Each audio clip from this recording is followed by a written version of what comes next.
ไอ้ถามตรงๆเลยไอ้มาคำนี้เป็นยังไงฐานะโสดอยู่บ่โสดจักเปอร์เซ็นต์โสดนะ 100เอลีบ่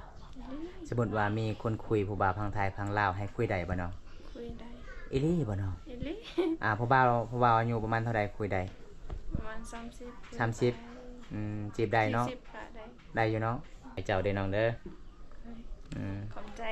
โดยแสดงว่าถ้าบ่ได้จักทักก็ทักเลยเนาะรับได้เนาะได้ลาวไทยรับได้เบิดรับได้บ๊ายบายสิเด้อน้องบ๊ายบาย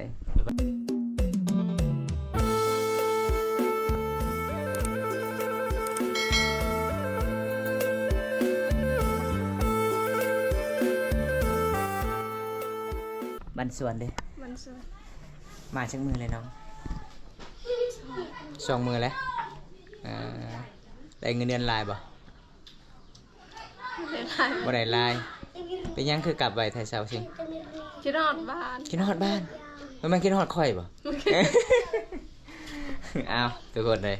มามื้อนี้เพิ่นก็ขนาดบ่ได้ทากระแป้งนี่งามเลยสาวสิงห์บ้านแกงอารองไปจักคนของเพจงานนะ13บ่ลายเด้ลายบ่ลายคนกลับมาเลยอยู่นั่นนั่ง13คนยัง13คนเอ้าไป13คนลายอยู่บ่โอ้แสดงว่ายังค้างอยู่สวรรค์เขตยัง13คนก็คือน้องกลับประมาณจักคน4คน14โอ้14กับ13คนก็คือ27คนเฉพาะหมู่บ้านเจ้าบ่ผู้สาวเบิดผู้สาวกับผู้ชายผู้สาวไปนำกันหมดทุกคนเลยงานหนักบ่บ่หนักปานใดบ่หนักปานใดเนาะอ๋อเอาผู้ใดมักสาวสิงก็มาเด้อทุกคนทางนี้เด้อน้องอยู่ที่บ้านแกงกะลองสาวช่วยประจำบ้านหอมตากระด้นแล้วบ่ได้ไปเยี่ยมไปยามน้องสาวเพิ่นสบายดีกายงามสบายดีละสบายดีงามกว่าเก้าน้องมื้อนี้ล่ะมาแต่เฮ็ดงานนะเจ้าข่าวกว่าเก้าได้ไปหน่อยเดียวนึงบ่จะไปพร้อมกันกับชาวเวกมันบ่มามื้อใด2มื้อแล้วมาได้2มื้อแล้วชาวเวกว่ามาได้3มื้อแล้วเจ้าว่ามาได้2มื้อเจ้ามาตำลังเขา2มื้อนี้3มื้อนี้พักผ่อนอยู่เฮือนมันบ่พักผ่อนปกติเนี่ยไปเลี้ยงงูมื้อใดสิไปเลี้ยงงูอีกบัดนี้บ่ฮู้แหละสิพักผ่อนหรือว่าสิไปเฮ็ดงานอีกคือเก่าบ่อยากไปมาเฮ็ดหยังจ้ะมาเฮ็ดหยังคิดฮอดบ้านคิดฮอดบ้านตาแล้ว คิดฮอดโกดเอาโทรเอาคันคิดฮอดก็มาสิเวลาสิเงินไปเขายังฮับอีกคือเก่าบ่เขาว่างานนะบ่ฮับแล้วไปหางานใหม่มันบ่งานนั่นแหละแต่เงินเขาบ่ได้จ่ายให้ยังค้างอยู่เงินนะเขาตัดเลยเนาะไปน้องไปไก่อะไรไปน้องไงงานตัดทานหยิบทานหยิบผู้ชายเอาทุกคนน้องสาวสิงจักปีเลยหอมนี้17เลยเนาะ16หรือ17 16 17บ่ฮู้กัน17บ่16หรือ17เรื่องเอาจะได้ตัวใดก็เอาปีหน้าก็16ก็ซื้อ16มัก17ก็ซื้อ17ผู้ชายบอกเลขปรับถึกอีหลีก็เป็นได้อันนี้น้องบ่ให้นี่นะล้านโอ้ฉันพ่อละเอิญค่อยไปไกลพุ่นแหละลงเฮือนเจ้าเลยว่าพี่เฮือนชาวชิงทั้งนี้ได้อายเด้อเจ้าบอกบ่ฮะ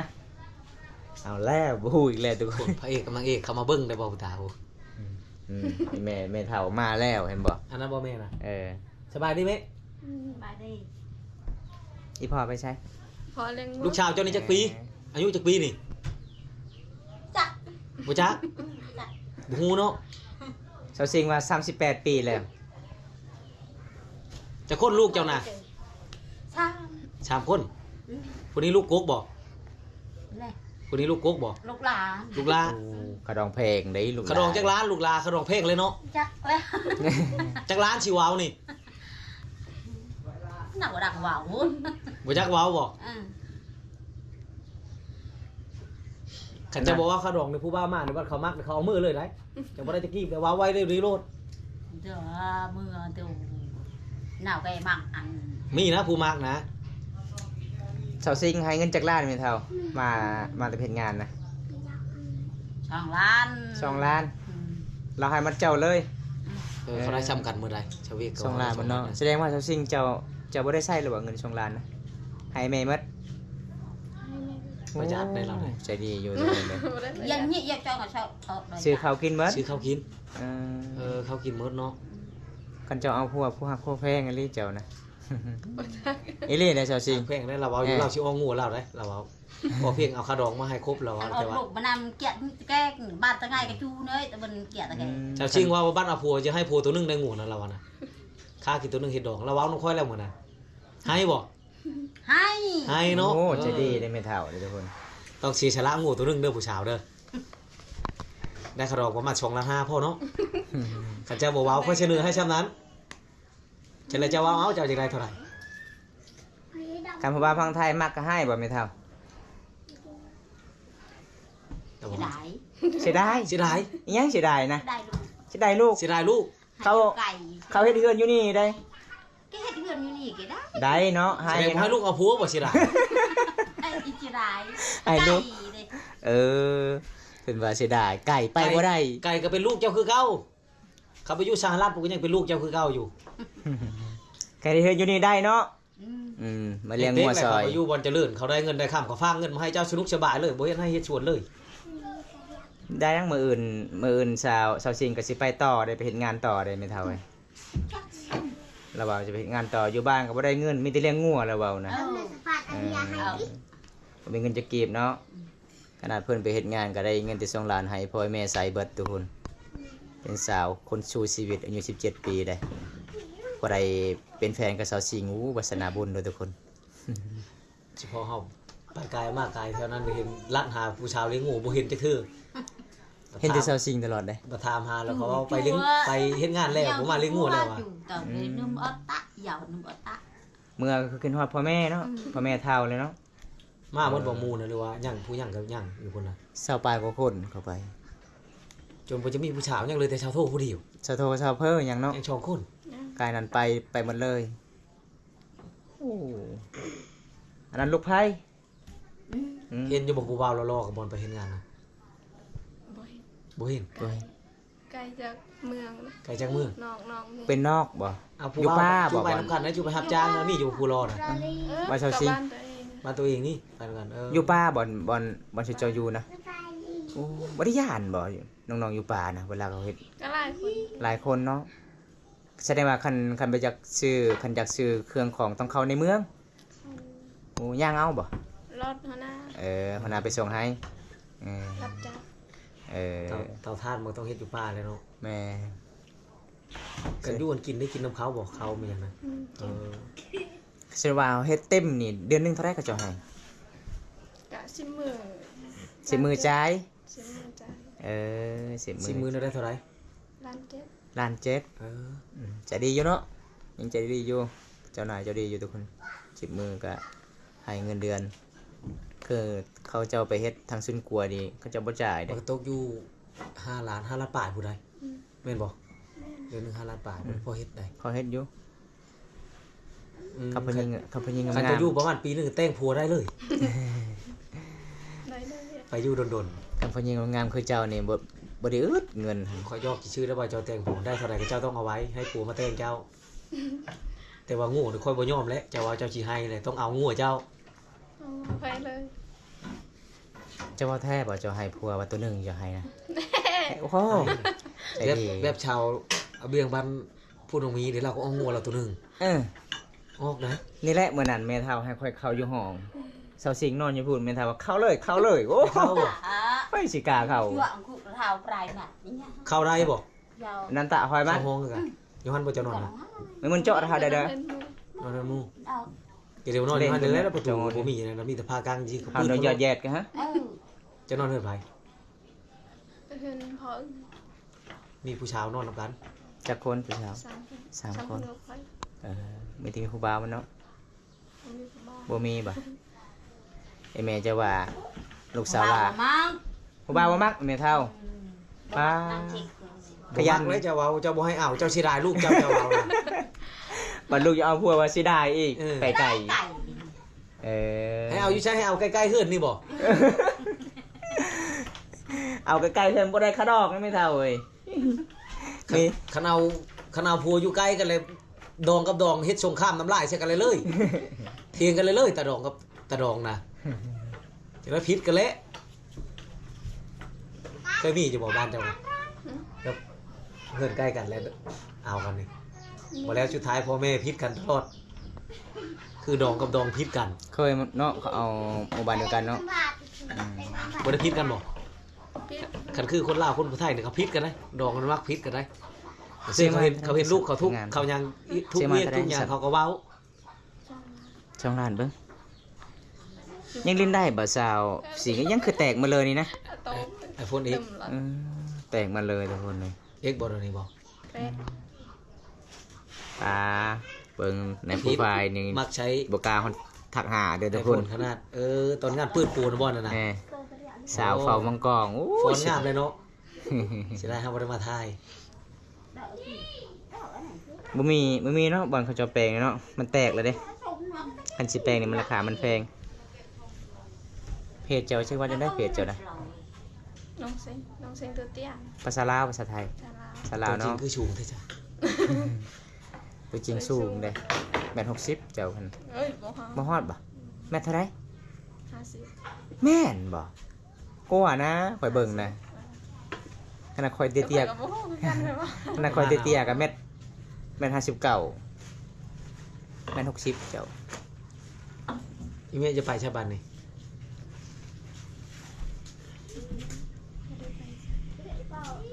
ข่อยแล้วคือว่าห้องนอนเจ้าอยู่นี่เด้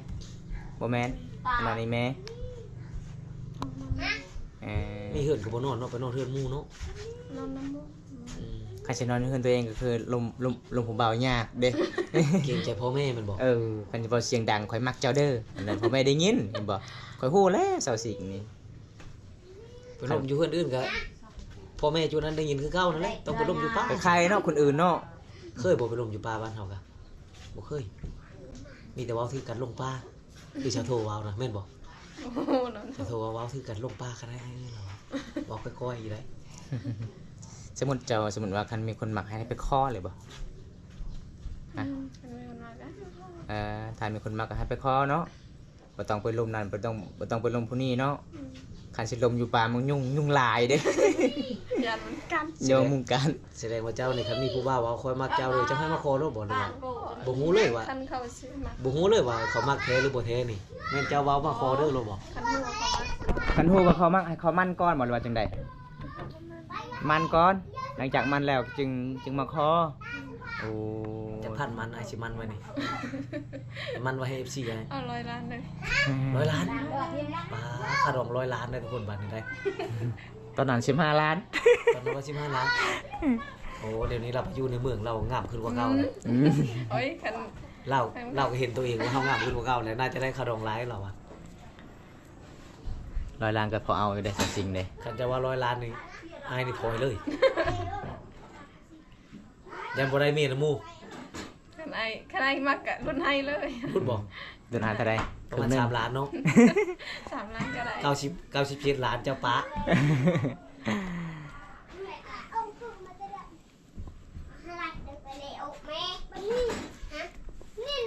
จะได้ กินแล้วปลาให้บอลทุกคนให้เวลาเฮาขึ้นเฮือนขึ้นศาลเคชนบทนี่ผู้สาวนี่ถามโลดกินข้าวเลยบ่อายถ้าเว้ายังเพิ่นก็สิเอาไก่ตัวหนึงมาฆ่าแล้วได้ให้กินได้ ใกล้ๆบ่ให้กินบ่ อุ้ยไก่ กินได้จ้ะ มีแต่งัวแล้วบอกกันถ้ามีคนมักคนให้งัวตัวหนึงโลด ง่วงแน่นอนอยู่แล้ว งัวเจะจักตัวเนาะ 5 ตัว 5ตัวแล้วเจ้าจื้อบ่เจ้าเลี้ยงคือมื้อนั้นเจะปล่อยสะสายเลยจะปล่อย มื้อนั้นน้องก็สิพาปอมตาไปเลี้ยงงัวทุกคนเลยน้องมาว่ากันถ้าอายอยากเบิ่งตัวจริงวิถีชีวิตน้องก็ให้อายมาเลี้ยงซอยโลดโอ้พี่น้องไปแต่ละเทื่อก็เห็นน้องเลี้ยงงัวตลอดเลยบ่ได้อยู่เฮือนอยู่ศาลเลยทุกคนน้องเซาจริงนี่ขยันแฮงเลยปีนี้บ่ได้เฮ็ดนาบ่ เฮ็ดเนาะ ให้เด้ ให้ก็เฮ็ด ให้ก็เฮ็ดเนาะอ๋อเจ้าเคยอยู่บ่ออกหน้าออกให้นะ บ่เคยมีแต่เรื่อง มันสิเลี้ยงงัวแล้วบัดสิเอาผัวเด้บัดนี้เดี๋ยวสิเฮ็ดนาเป็นอยู่บ่บ่ฮู้เลยให้ผัวสอนก่อนเนาะจึงเฮ็ดได้ สมมุติว่าเพื่อว่าจะไปจับปิงจับเลย เฮ้ย เอ้ย ยา ย่านบ่เออ คือว่าผู้สาวบางแกงเอาลองนี่จับปิงได้บ่ได้ย่านเลย มาหอมนี้งามเลยได้สาวสิงไง คือว่าใหญ่ขึ้นกว่าเก่าอีก ใหญ่ บ่เห็นข้าวเดียวนึงคือว่า อันน่ะไป อันนี้เลย ต้องค่อยมากับพอสิหอมอย่างน้อยๆเจ้านะ ตัวเจ้าก็จ้อยๆตอนนั้นวันนี้ตุ้ยๆขึ้น อันน่ะไป อืม เอ้ยกูอีออน เนี่ยเอิ้น ไปอย่าปลุมๆอีออน กับกระเจอไกลเจอไกลราวมันหลึบยังจะไหมไกลราวนุสะสรูป ใช่บนรถเมื่อกี้แบบเร่งหายใจลอยนะ ว่า มียังอาหารเขาให้กินแต่ละมื้อนะ ไก่จะรอดมึงเถื่อไก่มึงเถื่อกับมู พอเนาะงามเนาะ กินแต่น้ำมันตลอด กินข้าวเจ้าหรือข้าวเหนียวข้าวเจ้าโอ้เจ้าของงามได้ เขาเหนียวก็มี บ่กินข้าวเจ้าบ่แล้วเลยเฮ็ดเวียกบ่ได้ เดี๋ยวจะข้าวเหนียวข้าวเจ้าด้วย คือกันข่อย หัวหน้านี่คุณเวียดหรือคุณลาว เวียด คุณเวียดเนาะ บ่ เจ้า เป็ ก็ น เป็นภาษาเวียดเนาะ เบาล่า พอลาวอยู่เช่นว่าเวียดนามมาว่าem xỉn ơi anh yêu mày được không cho vào đây đấy à bố bà cho vàoเลยđược anh được đi mò là đi hết đi chơi là tôi không đi vào lốt này hẳn nè จะเป็นอย่างไร bố làภาษาเวียดป่ะอ้าวพี่น้องเอ้ยเพิ่นไปเฮ็ดงานกับเฒ่าแก่เวียดเด้ใจดีอยู่บ่เฒ่าแก่บ่คือเฒ่าแก่ทางบ้านสะบึไปชาวลาวบ้านสะบึไปบ้านสาวแวงสาวทริเขาไปนั่นเฒ่าแก่เวียดนามอยู่นครหลวงจันทน์เกือบเฒ่าแก่สิขายให้เฒ่าแก่จีนในตอนนั้นเด้แต่น้องฮู้ทันนี่น้องเอ้ยเบิ่งให้คักๆได้ก่อนสิไปเฮ็ดงานนี่น้องสำนองนี่เขามักแล้วอายุ16 17ปีนี่กำลังงาม หัวหน้าก็อุตส่าห์เคยมาห้องด้วย ภาษาบรูนี่เว้าได้บ่เนาะ เราได้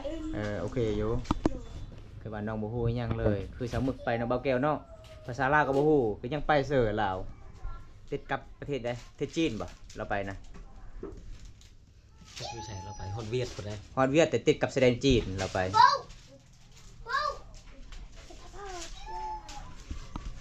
ผลสุดท้ายบ่ให้ชาวชิงครับไปไกลๆมันได้เงินกว่าเอาไปรอบนี้ก็คุ้มค่าเลยจังนะเงินก็ได้งามก็งาม แกเดี๋ยวเราบอกนี่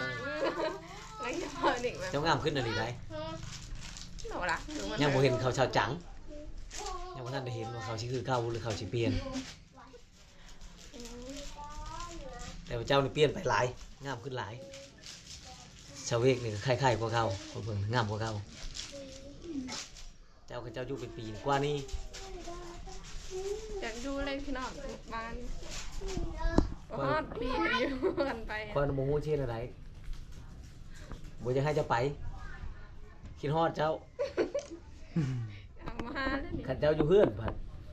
บ่มีเงินให้เจ้าไปเฮ็ดงานใช่ในใจยังให้เจ้าอยู่เลยพอได้ขี่รถกายไปก็มาเห็นเจ้าไปเลี้ยงงู ตอนนี้บ่เห็นแล้ว บ่เห็นแล้ว เห็นแต่งูสังเกตหาเจ้าบ่เห็นขี่รถไปมันเห็นงูย่างตามทางเนาะคือว่าคันเจ้าชิงเราบ่ไปเฮ็ดงานเห็นแล้วแหละมื้อไปบ่เลี้ยงงูนะมาสิขี่รถเลาะทางอีกขับไปให้ไปนำเดียวบัดนี้เลี้ยงงูนะครับจะว่าแล้วปัดให้ตัวหนึง ปันเลย กันจะไปแล้วจะบ่ย่านบ่บ่แก้วบ่ให้เป็นเสื้อโคม ยัง เด้ บ่ได้ใช้หมวกแดงยังบ่ได้ใช้หมวกแด เสือง กอะไรกันมานะ อาเสือกมันเป็นเสือกอะไรกันมา เอาเสือกมัดก่อน เจ้าจะมัดนายเจ้าจะมัดนาย หรือว่าสิมัดก่อนเอาเสือกมัดก่ เจ้า อน บ่มัด สิไป นายก็อยู่แล้วไอ้บ่ไปใช่ดอก สาวชิงไอ้ถามตรงๆเลยไอ้มาคำนี้เป็นยังไงฐานะโสดอยู่บ่ สมมติ จักเปอร์เซ็นต์โสดนะ ลอย เอลีบ่สมมติว่ามีคนคุยผู้บ่าวพังไทยพังลาวให้คุยได้บ่น้อง คุยได้ เอลีบ่น้อง เอลี่ ผู้บ่าวอายุประมาณเท่าใดคุยได้ ประมาณ30 จีบได้เนาะ 40ค่ะได้ ได้อยู่เนาะอ๋อแสดงว่าคังเขาเซ็ตปั๊บฮับปึ๊บเลย บึ้ม ทุกคนนี่ก็คือน้องตอนนี้แสดงว่ายังโสดเนาะโสด100%เนาะเอาบอมตาก็สิได้มาเยี่ยมมายามน้องทุกคนก็สิได้ถามข่าวๆเรื่องราวน้องกะ เป็นคนสู้ชีวิตหาเงินหาคำเป็นลูกสาวหลาเนี่ยไอ้พ่อแม่ก็เฒ่าเลยเนาะ เอาแล้ว เฒ่าแล้ว ความจริงก็คือ FC หลายๆคนถามว่าค่าดองเซาซิงไทยแท้เนาะเซาซิงสิเอาประมาณเท่าใดแท้ค่าดองบ้านเฮา ข่อยก็บ่ฮู้สิตอบ เออต้องถามให้พ่อให้แม่ก่อน 100 ล้านนี่จะเอาทีนี้ ร้อยล้านจะเว้าแท้หรือว่าจะเว้า ข่อย บ่ยองเนาะอันนั้นบ่แม่นบ่แม่นเรื่องจริงเนาะก็คือมี FC ถามค่อยว่าแม่นแท้บ่บ่าวตาสาวลาวพามังกรนี่เขาดองฮอด100 ล้านเดียวค่อยสิถอยแล้วค่อยสิบ่ไหว มันบ่แม่นเนาะอันนี้แม่นแล้วแต่เฮาถูกตองปองดองกันเนาะถ้ามักฮักกันทุกคนเด้บ่าวตากับวิญญังมาเยี่ยมมายามน้องสาวเพิ่นบ่าวตาก็เห็นน้องก็สิได้เล่าวิถีชีวิตน้องก็สงสารน้องทุกคนเฮาก็สิซอยน้องเพื่อให้น้องซื้อสบู่อาบน้ำเอาให้เจ้าเด้อน้องเด้อขอบใจ โดยอย่างใดก็สู้ๆไปเฮ็ดงานต่อเด้อต่อไปเด้อ โดย เพราะว่ามี FC หลายๆคนได้ให้บอมตาอัปเดตวิถีชีวิตเจ้าเพราะว่าเจ้าเป็นสาวสวยประจำหมู่บ้านกะละ FC คนหนึงว่าสาวซิงนี่เว้าเป็นตาม่วนแท้แล้วก็เป็นคนขยันในหมู่บ้านเลยทุกคนเด้แสดงว่าถ้าบ่ได้อยากทักก็ทักเลยเนาะรับได้เนาะ ได้ ลาวไทยรับได้เบิด รับได้ อ่ะบ๊ายบาย FC เด้อเนาะบ๊ายบาย บ๊ายบายได้ทางนี้แน่